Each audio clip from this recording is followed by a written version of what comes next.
karena dia tidak emang aplikasi yang tidak boleh di mirroring karena saking secure-nya emang dan kritisnya aplikasi itu. Oke. Balik lagi tadi ke Facebook ya, balik lagi ke Facebook. Nah, ini jadi nah yang kedua setelah verifikasi 2 faktor adalah teman-teman juga harus mengaktifin namanya peringatan login. Jadi saya pernah misalnya peringatan login ini kalau ada orang yang login pakai akun kita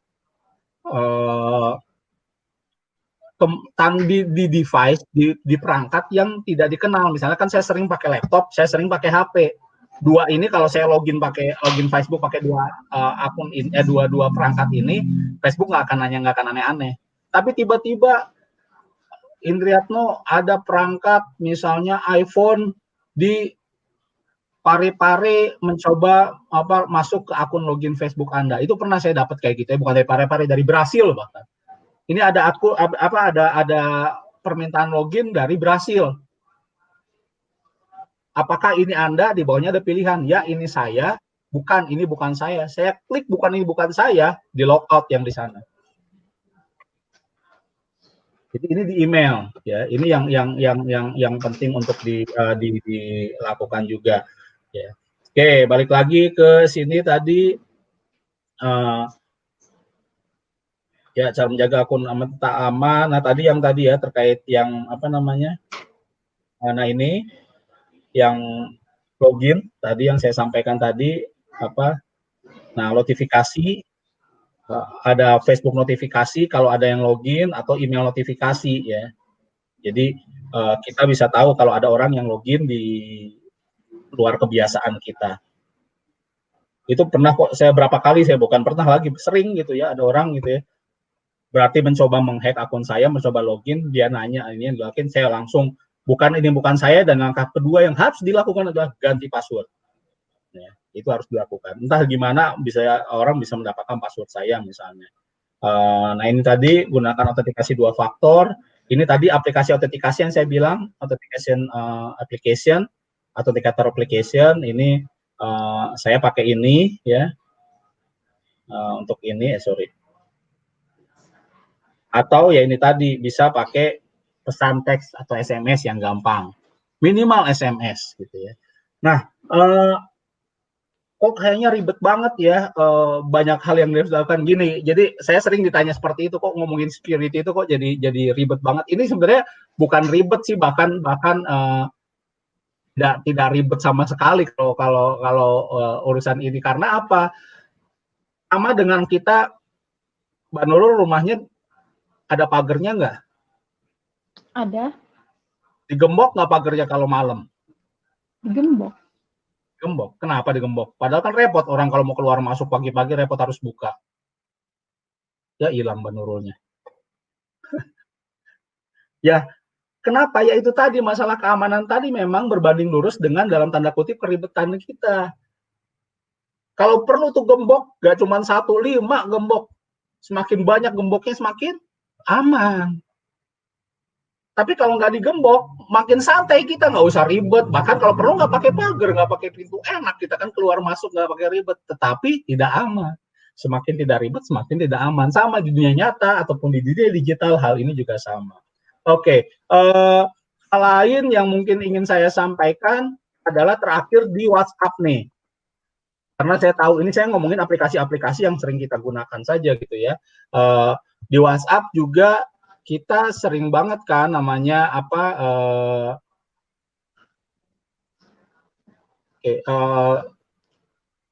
penggunaannya WhatsApp kan ini, Pak, luar biasa ya, banyak gitu ya. Oke. Ini WhatsApp saya.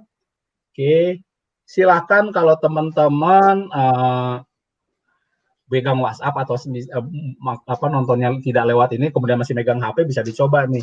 Buka WhatsApp, kalau yang pakai bahasa Inggris pilih titik 3 di atas kanan ini ya.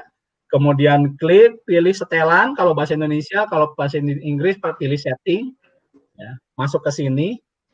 Nah, pilih pertama ini yang tadi terkait ini adalah pilih akun atau account. Tadi ngomongin kalau di bahasa di Facebook two step authentication, Kalau di sini ngomongnya two step verification, verifikasi 2 langkah sama. Ini harus diaktifkan juga, ya, harus diaktifkan juga. Nah, yang kedua ini terkait privasi. Ini adalah fitur-fitur yang diberikan oleh WhatsApp untuk privasi kita. Boleh nggak sih lasin misalnya kita atur, kemudian foto profil siapa aja yang boleh lihat, ya, info siapa aja, status, laporan dibaca. Nah, saya mau contohnya ini tadi, kalau misalnya tadi Kak Nurul apa namanya, kan suka males tuh dimasukin ke dalam grup ya, yang tidak kita kenal gitu ya, tiba-tiba ujuk-ujuk atau tiba-tiba gitu ya, dimasukkan ke dalam grup. Ini sebenarnya kita bisa mengakali dengan fitur yang disiapkan oleh Facebook ini. Jadi di bagian sini ada pilihan grup atau ya saya ini, nah supaya lebih jelas ya, ada pilihan grup. Rata-rata settingan awalnya adalah seperti ini. Jadi siapa yang bisa menambahkan saya ke dalam grup? Semua orang. Semua orang boleh nambahin kita ke dalam grup. Jadi apa ya, nggak salah begitu kita di add langsung masuk ke dalam grup. Ada yang mulai memilih kontak saya. Jadi hanya orang-orang di kontak saya saja yang bisa nambahin saya ke grup. Kalau saya pilih kontak saya kecuali. Ya. Jadi saya akan pilih boleh semua orang mengontak saya, menambahkan saya ke dalam grup kecuali orang-orang ini. Tapi kecualinya saya blok semuanya pakai yang di ujung kanan atas ini, saya pilih semuanya. Kemudian saya centang hijaunya saya klik. Oke. Jadi apa di sini? Di sini saya ada 1.800 kontak ya di dalam HP saya, itu dikecualikan semua. Jadi apa namanya?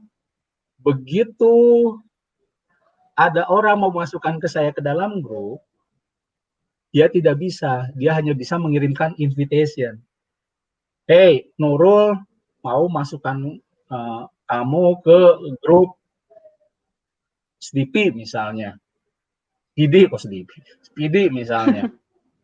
Kembali. Apakah mau bergabung? Pilihannya situ, join atau tolak. Ya. Jadi kuasanya ada di saya gitu, dia nggak bisa masukin nih. Jadi kalau saya join ya tinggal saya klik join, kalau nggak mau ya udah saya biarin aja, nggak saya apa-apain. Jadi nggak bisa Mbak Nurul nge-add saya ke dalam grup gitu. Jadi karena pilihannya ada di saya, kuasanya ada di saya. Itu jadi itu yang bisa teman-teman lakukan gitu. Tadi menyiasati beberapa hal yang ya apa namanya membuat ya tadi orang memasukkan kita ke dalam WhatsApp group. Nah, yang terakhir mungkin saya balik ke presentasi saya sebentar. Oke, saya share screen, terakhirnya ada bagian terakhir banget. Mana presentasi saya ini? Oke. Nah, tadi kita sudah bicara ini ya, setting privasi di Google, di Facebook, di WhatsApp. Ini tadi. Nah, buat Bapak Ibu yang tadi bingung cara mengaktifkan two-factor authentication di email atau medsos, silahkan buka ictwatch.id/2fa. ictwatch.id 2fa. ictwatch.id/2fa. Di sini teman-teman bisa mengikuti step by step, langkah demi langkah untuk mengaktifkan two-factor authentication di WhatsApp, di Facebook, di Google, di Twitter, di LinkedIn, dan lain sebagainya. Jadi ini perlu Bapak Ibu lakukan. Dan terakhir, saya undang Bapak Ibu, mungkin juga siswa-siswi semuanya, untuk bisa ikutan kelas belajar online literasi digital di belajar.ictwatch.id. Totalnya di sini gratis ya, nggak usah, ini tinggal daftar, nanti akan masuk ke platform Udemy. Di platform Udemy kita akan belajar secara sistematis sampai ada yang khusus kelas fundamental literasi digital itu ada 7 sesi. Begitu selesai, nanti balik lagi ke belajar.ictwatch.id, kita ikut ujian. Begitu selesai ujian, nanti Bapak Ibu, rekan-rekan semua bisa mendapatkan sertifikat 14 jam pelatihan dari yang ditandatangani oleh ICT Watch dan juga WhatsApp. Direktur publik yang menandatangani langsung direktur kebijakan publiknya WhatsApp Asia Pasifik dari Singapura. Jadi mungkin sementara sharing saya itu saja. Kalau ada pertanyaan, ada yang mau dibahas kita diskusikan, silahkan saya kembalikan ke Mbak Nurul. Makasih atas penjelasannya Pak. Semoga materinya itu berguna untuk kita semua. Nah, sekarang kita masuk ke sesi tanya jawab. Nah, saya akan membuka kolom chat, live chat YouTube. Ada pertanyaan dari Uli Tambunan. Kalau sudah ganti password, sudah aman, Pak? Gimana tuh, Pak? Menarik nih, sudah password, ganti password, sudah aman apa belum? Jawabannya gini gitu loh. Mungkin ini terkait pertanyaan tadi yang bagaimana kita bisa mengecek di monitor.firefox.com gitu ya. Sudah aman sementara, ya. Sudah aman sementara, jadi tetap yang namanya password itu harus diganti berkala, ya. Harus diganti berkala. Jadi biasakan mungkin sebulan sekali atau kalau susah 3 bulan sekali kita ganti password dengan tadi karakteristik ada huruf besar, huruf kecil, angka dan juga karakter ya, karakter tanda baca. Itu sih mungkin jawaban singkatnya untuk Ibu Uli Tambunan. Selanjutnya ada pertanyaan dari Irna Rasa. Bagaimana kalau datanya sudah terlanjur bocor? Waktu dicek tadi, Pak, apa yang harus dilakukan? Oke. Ini nih, Pak, biasa. Kenapa? Ini nih, Pak, data Facebook, misalnya Facebooknya udah terlanjur terblokir. Terus kita harus apa, Pak? Karena kan datanya udah tersebar gitu. Udah ditahu sama si hackernya. Oke.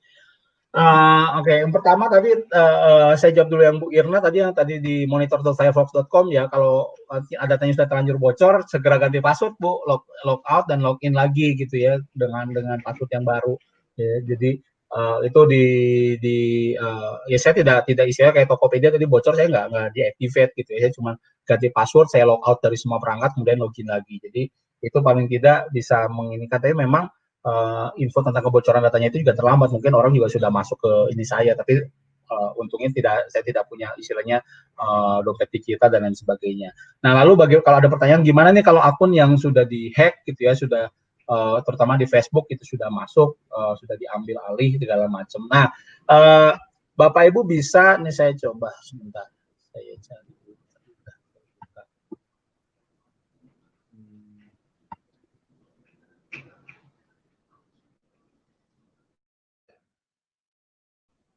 Saya coba sharing lagi kalau gitu.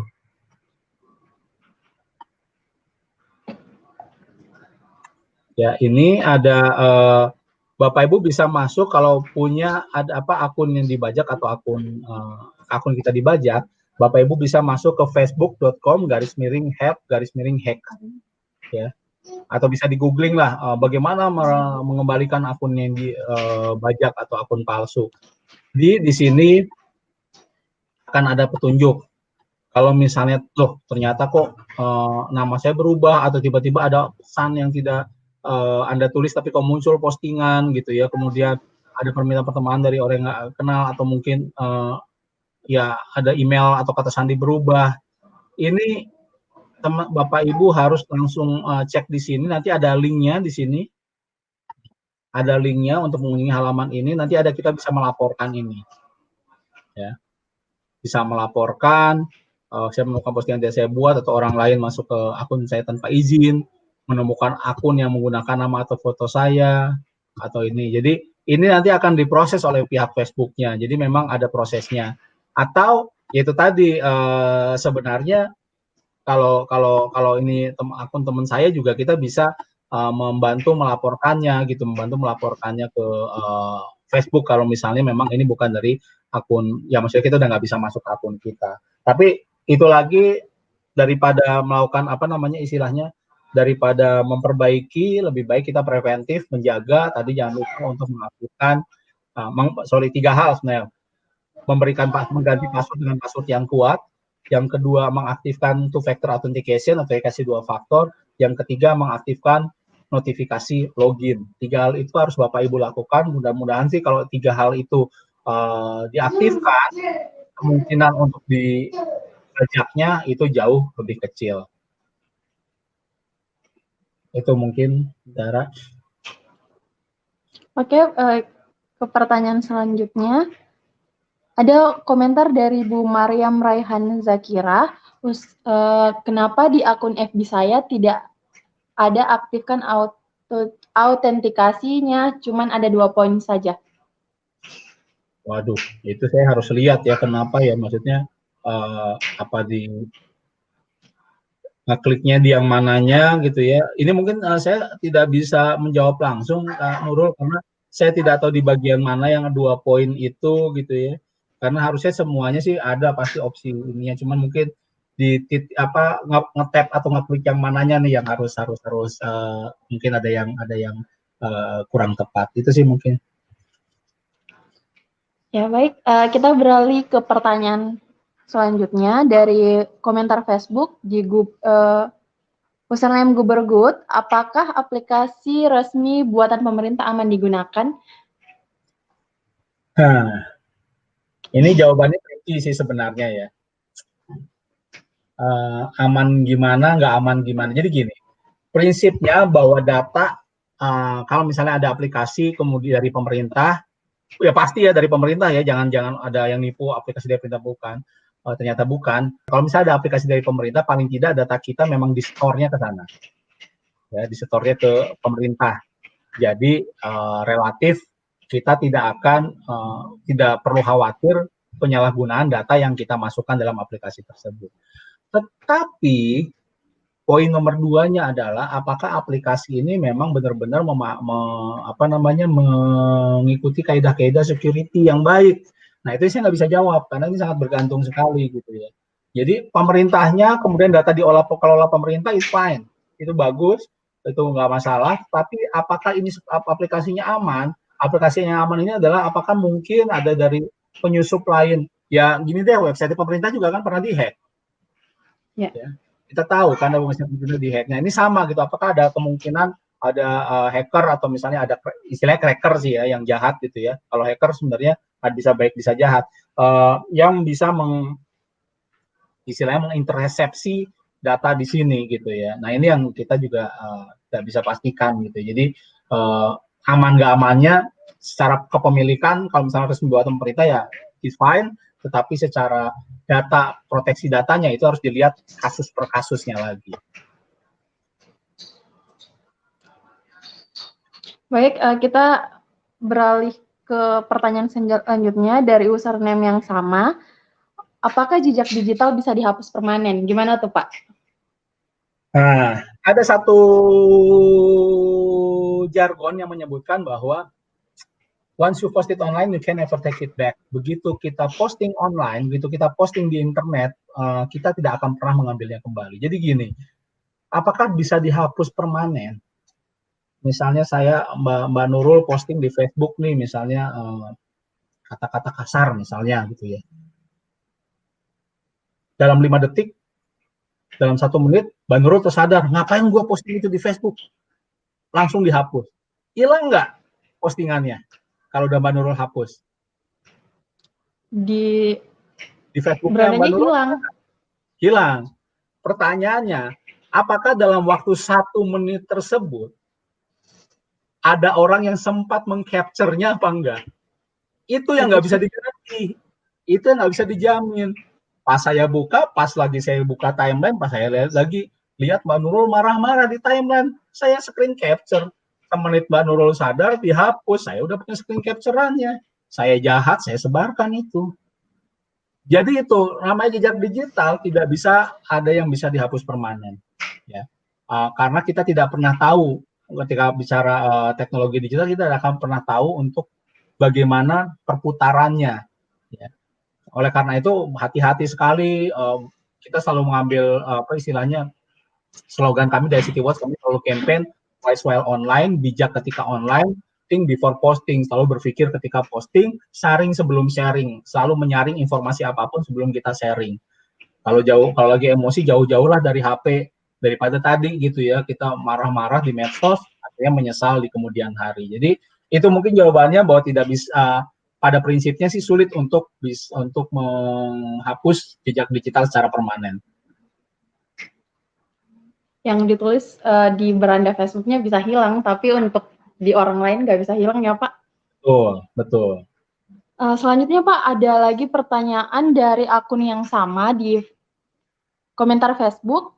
Sekarang ada cloud storage. Sejauh mana keamanan dari cloud storage itu? Oke, ya sama aja sebenarnya gitu, ketika bicara sama dengan aplikasi pemerintah, cuma tinggal ngomongin tingkat security. Jadi sama aja kita nyimpen uang di bank, sejauh mana keamanannya. Ya kalau ngomongin aman ya insya Allah aman, ada jaminan segala macam ya, tetapi ketika bicara, kita selalu pernah mendengar juga ada pencurian di bank, nasabah hilang, ada juga 1-2 kasus kayak gitu kejadian ada. Sama dengan ngomongin cloud storage, ya prinsipnya ngomongnya aman, kita bisa lihat term of condition-nya. Makanya ketika kita istilahnya berlangganan cloud storage, biasakan untuk membaca term of condition-nya seperti apa, layanan apa yang dia janjikan untuk di cloud storage tersebut, kemudian juga apa resikonya kalau misalnya datanya bocor dan lain sebagainya, itu bisa disebutkan. Jadi balik lagi, itu harus dilihat kasus per kasus sejauh mana, apa saja term of condition atau persyarat atau syarat dan ketentuan yang dituliskan dalam layanan cloud storage tersebut.